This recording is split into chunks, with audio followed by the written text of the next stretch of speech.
आधुनिक हिंदी काव्य और उसका इतिहास के दीर्घ उत्तरीय प्रश्नोत्तर।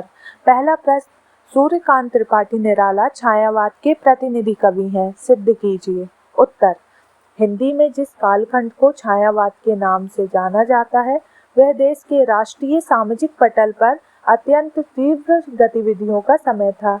साहित्य के क्षेत्र में भी बंधनों से मुक्ति की इच्छा को स्थापित किया गया, जिसमें स्वच्छंदतावादी प्रवृत्ति का विशिष्ट और सघन रूप हमें छायावाद में मिलता है।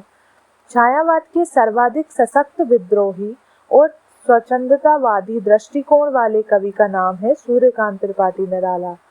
सूर्यकांत त्रिपाठी निराला छायावादी युग के प्रमुख 4 स्तंभों में से एक है। उन्हें छायावाद का प्रतिनिधि कवि माना जाता है क्योंकि उनके काव्य में छायावाद की लगभग सारी विशेषताएं पाई जाती हैं। छायावाद की विशेषताएं और निराला का काव्य। पहला पॉइंट, व्यक्तिवाद। निराला के काव्य में व्यक्तिवाद की प्रबल भावना दिखाई देती है। उन्होंने अपनी कविताओं में अपनी निजी अनुभूतियों और भावनाओं को व्यक्त किया है। उनकी कविता राम की शक्ति पूजा इसका एक उत्कृष्ट उदाहरण है। दूसरा पॉइंट है प्रकृति चित्रण। निराला ने अपनी कविताओं में प्रकृति का सुंदर और मनोहारी चित्रण किया है।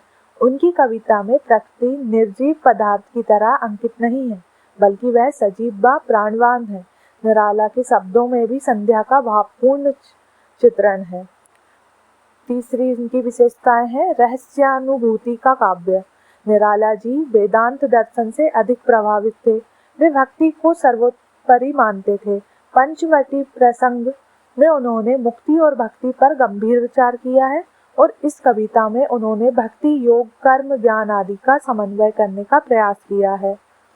चौथी विशेषता है राष्ट्रीय भावना। महाकवि निराला के काव्य में राष्ट्र प्रेम का स्वर अत्यंत प्रखर है। उन्होंने भारत की महान परंपराओं को कविता में स्थान दिया और देश प्रेम की भावना को व्यक्त भी किया है। पांचवी उनकी विशेषता है प्रगतिशील विचारधारा। निराला केवल छायावादी कवि ही नहीं थे, अपितु वह प्रगतिवादी कवि भी थे। उनका काव्य दलितों और कमजोर वर्ग के प्रति विशेष सहानुभूति रखता था। कड़कड़ाती धूप में इलाहाबाद के पथ पर पत्थर तोड़ती मजदूर नारी की करुणा चित्रण पाठक के मन को अनायास ही छू जाती है। इन विशेषताओं के अलावा निराला ने अपनी कविताओं में मुक्त छंद का प्रयोग किया है, जो छायावाद की एक महत्वपूर्ण विशेषता है। उन्होंने अपनी कविताओं में नए नए उपमानों और प्रतीकों का विशेष प्रयोग किया है, जिससे उनकी कविताओं में अधिक प्रभावशाली बन गई हैं। इस प्रकार हम कह सकते हैं कि सूर्यकांत त्रिपाठी निराला छायावाद के प्रतिनिधि कवि थे। उनके काव्य में छायावाद की लगभग सभी विशेषताएं पाई जाती हैं और उन्होंने छायावाद को एक नई दिशा देने में महत्वपूर्ण योगदान दिया है।